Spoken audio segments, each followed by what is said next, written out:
So we're now going to move into a panel conversation, and we're going to have two guests join us very shortly, and it's going to be about how art can act as a bridge between inner worlds and public ones, between memory and presence, between what's often unseen and what urgently needs to be known. Our speakers work with individuals and expressions that are left out of dominant narratives, not only because of who they are, but because the work itself doesn't actually conform to the frameworks of the contemporary art world. It doesn't fit the definitions, and maybe that's the point. After all, isn't the role of art and culture to open a dialogue with the past, the present, and the future, especially when it's unclear what the influence might be? Not to offer fixed answers, but to make space for complexity, for contradiction, and for perspective. So please, let's welcome on stage now Megumi Kobayashi. She leads Heralbony's.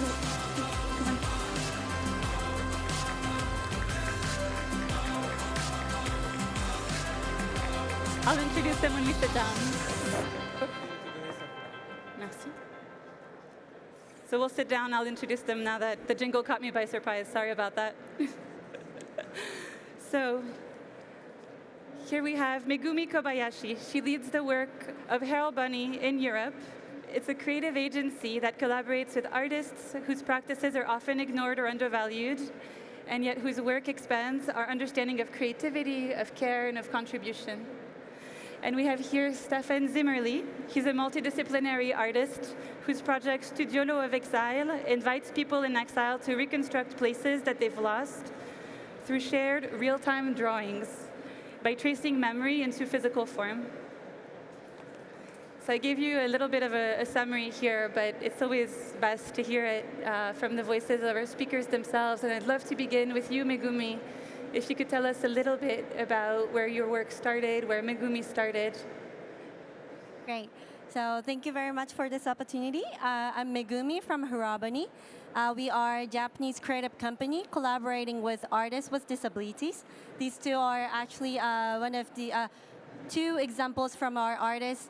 On the artist on the right side, she's from Lyon, France, and the artist on the right side, yes, is a Japanese artist from Tohoku. So we work with these artists with disability to showcase the real value of their artwork. And we started from Japan, and we only worked with Japanese artists in the beginning. But now, next slide, please. Now we have,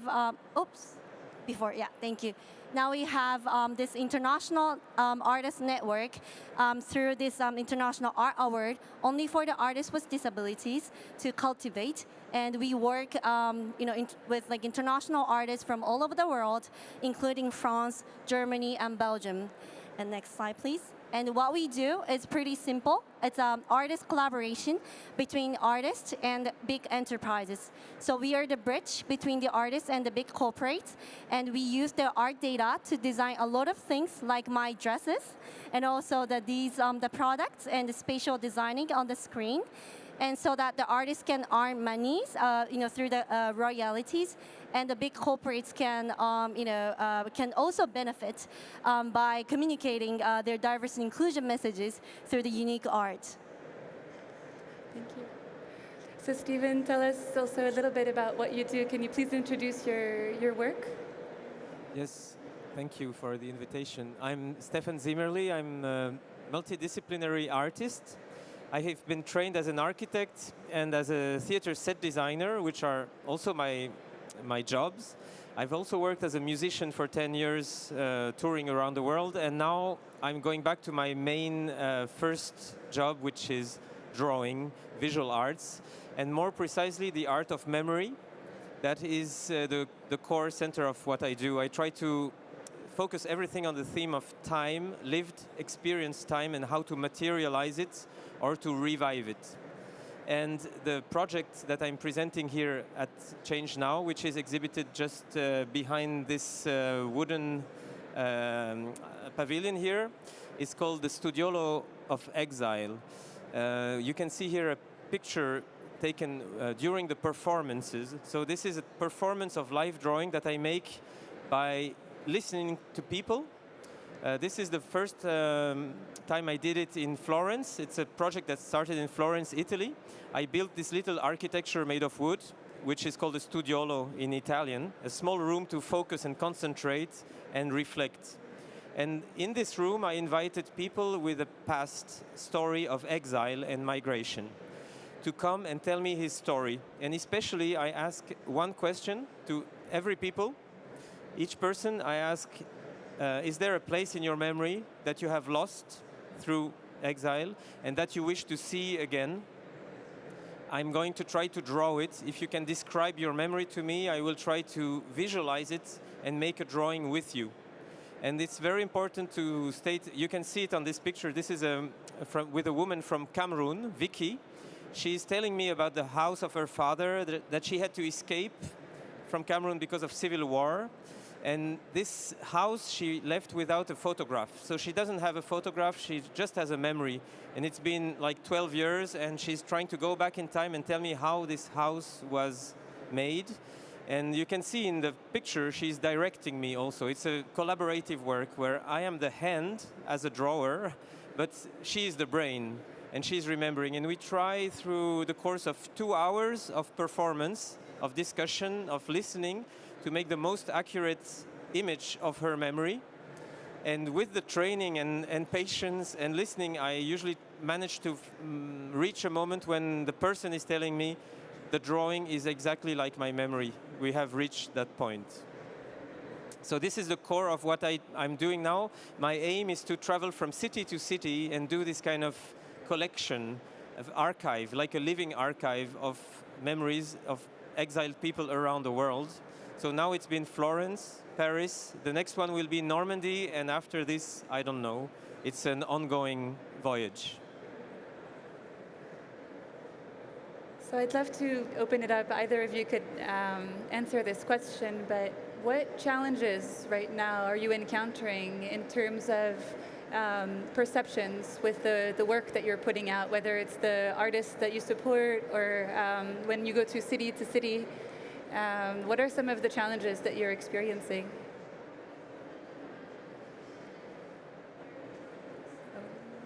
So I'm gonna start answering to the question.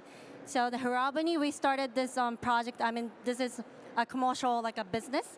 We started this project 7 years ago, back in 2018, and it's been 7 years, and we have been very successful in Japan. And that's why, and we decided to come to, outside of Japan to become global, to, build more international projects and to become the international platform for all the artists with disabilities. And I think I would mention the more challenges that we had back in those like early stage of our company, because back then, especially in Japan, the artwork and also the product that are created by the artists with disabilities tend to be seen as like a very unprofessional and not so expensive.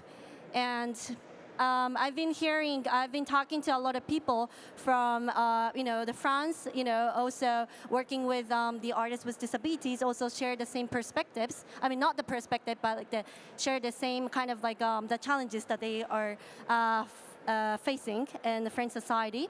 So I think it's kind of like a common challenges that we have. And back in 2018 and 19, when we started our business, we were trying to build a project, to create the project between the artists with the big companies, right? And the things that we were told by those big companies, they were like, "Oh, that's such a nice project. The art is beautiful, and like you're making a great cause, but." It's nice, but we will do it if it's free. So it was very difficult to really find our real allies who could really work together. But so that was the challenge that we had. But through those challenges, we thought it's very important to showcase the real beauty and the value that the artwork that's created by our artists really have, because with the the lenses, with the bias or the conception about the people with disability, it might be difficult for them to really see through the value of like what our artists had. So we decided to start our like a brand business, which is creating our art infused products, which is like dresses or the card cases, like with really fine quality leather. And they started seeing, oh, it's very beautiful, and like oh, what is the story behind? And then when we started telling the story about the artist, and they happen to know these artists are with disabilities, they're very shocked in a good way. They're very like good surprise, And then we thought like, oh, it's very important that we show that the value and show the very, very like a beauty of the artist, so that they can really see the value and like what they have. Yeah. I hope it really answered the question. Yeah. Yes, thank you for sharing that. And you both have echoed when we spoke previously before we prepared for the panel about not fitting in a box. So maybe you can tell us a little bit about that piece. I don't know if that was the challenge you were going to express, but you have that in common. Yes, in terms of challenges, the one you're talking about it resonates with the challenge also I'm facing in my own work in this project, because maybe being transdisciplinary is a great voyage for me, but when you try to actually find partners, places, then it's a defect, because recently when I showcased this work in Paris, we were looking for partners like art galleries or art centers to pursue it. And I got this answer from the contemporary art galleries that somebody came and said, your work sounds very interesting with all these stories of exile, but would you define this contemporary art? And I said, I just made it, I don't define it. And then she told me, yeah, if you don't define it contemporary art, it cannot be in our gallery. So it was like a strange, unexpected way to see it. But then I understood, because we cannot sell it. And obviously it doesn't look like a work of art that is tailored for a collector to buy and put on the wall or something. The real core of my work is even not the drawing itself, it is the connection I build with the person. It is the memory of the person is the core of this work of art, and of course this cannot be sold. So then it poses a problem for this industry or something. And I'm like, okay, it's just not a good partner. I need to find, maybe other types of institutions, partners, and I have no idea where to look. But that is a challenge, like an external, real-world challenge. The other challenge is internal to the art. It is what I call the horizon of memory. Because when I do this work with people living in exile, sometimes they will tell me a memory from 50, 60, 70 years ago, and it's very difficult for them to go back in their own memory and to transmit me with words what they are seeing, because it's very fuzzy, it's very difficult. And with each person, I'm looking actually for that challenge, to reach the point where their brain does not remember anymore.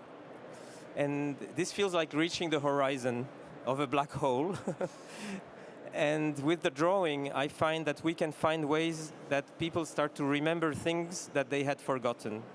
Because when we draw things, I think something happens in the brain, or maybe the body, that starts to remember, because when they see something in the drawing that is not correct, something in them says, this is not correct. And then they start looking, and with this process, I found that if you're patient, maybe it takes 2 hours, but they start to see things they themselves thought they did not have anymore. And this is, for me, the magical moment, if we reach that challenge moment where you have to go into your own memory, into your own oblivion. And for me, as an artist, it's very exciting to go there, because you're on the edge of something unknown. And when we manage to retrieve all these details from their childhood, and they realize, wow, I thought I had forgotten this for 60 years, but actually some part of me remembers it. So it's not dead, it's still there, and I can revive it. Then I feel, as an artist, I'm very happy to have taken them to this place. I love that you went there and shared with us a tangible story. about this horizon. I wonder if you too, Megumi, you have stories about working with some of the artists with disabilities and of feeling like there was maybe a horizon or something reparative that was happening as a result of the work being seen or being valued, or anything that you'd like to share with us? Yeah, actually, that's a really good question. Because I recently went to see one of the artists that I showed earlier on the screen. Her name is Evelyn. She's from Lyon, France. And she is actually the Grand Prix of the Heralbony Art Prize, which I introduced earlier. It's the art prize for the artists with disabilities. And this is our second edition that's happening this year. And she's the Grand Prix winning artist. So we went to her house because that's her art studio and house. So we visited her and we shot the promotional video and the portraits. And she was sharing how this award winning, it's something very momentum for her life, because she is with dyslexia, but when she is like a little bit older, so when she was born, there's no concept of like dyslexia at the time. So she shared that how her mother was very confused about her ability to communicate with other people verbally. So Evelyn herself thought she was treated as like a not smart kid, and she was taught like she wasn't really doing it at school and etc. So she found a way to express herself through painting, or like creating the artwork. And after years and years, she started claiming herself as an artist. And it's been some decades. And she happened to encounter Heralbony and apply for this art prize. And she is a Grand Prix winner now. And she was sharing how she was wondering what how her mother would say about winning the art, because back then she was considered as a troublesome kid, but now she's recognized as a prestigious artist from a creative company far away from Japan. She was so proud of what she has been doing, and I was I got very emotional by hearing those stories.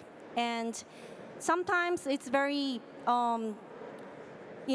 being different from other people. It's sometimes very difficult, to live in a society, but it gives a lot of different perspectives.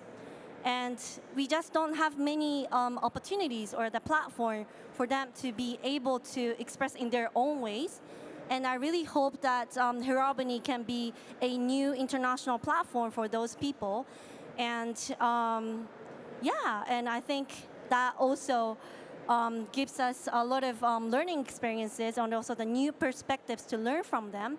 And that's what it should be called, creativity and also the innovation. Yeah.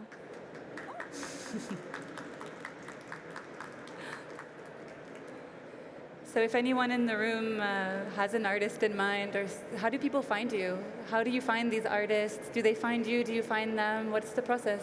At the very, very beginning, we Googled and we made a long list of the welfare facilities or the individuals who create artwork on Instagram and on Google, and make a long list.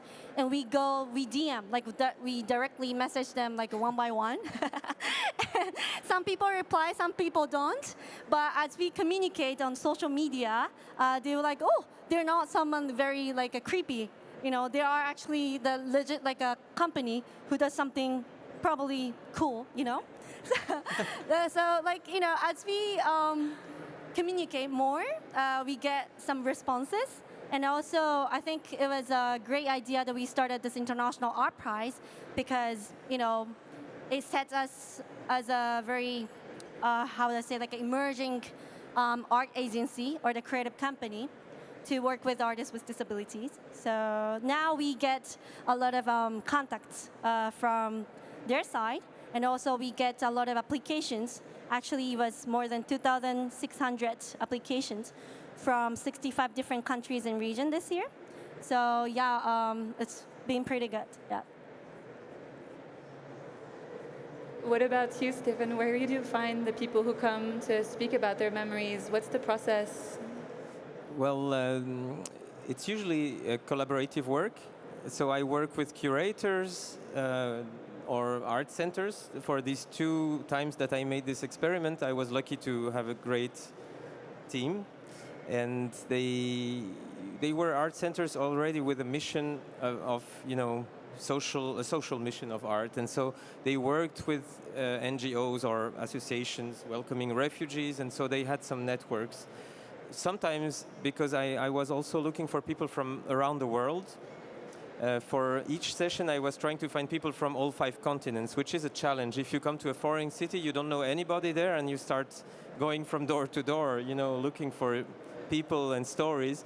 And sometimes it happened by chance. You have to trust kind of instinct. I went to a demonstration on the main square of Firenze of Florence, and I met these Georgian people doing a protest, and I started drawing and talking to them, and that's how I found a Georgian refugee sharing her story with me.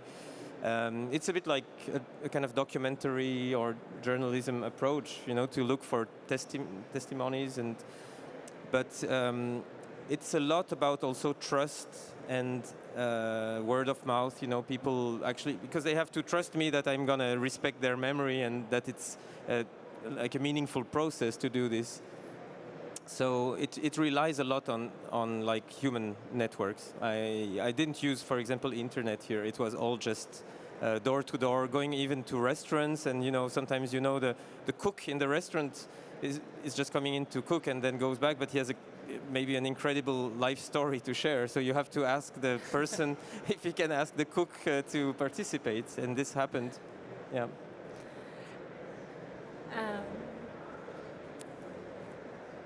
I'd love to ask, before the session ends, for both of you to share, what it would look like if you could get anything you want, if you had a wish. What would be your wish for unlocking the next stage for Heralbony, for instance?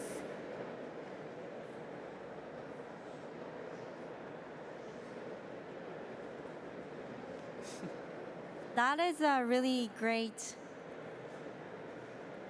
question. And I mean, I have a lot of wishes. I'm a greedy person. But, well, what I really imagine, like the views, the dream, or I don't know, like a very specific goal that I'm trying to see and try to make it happen is that, for example,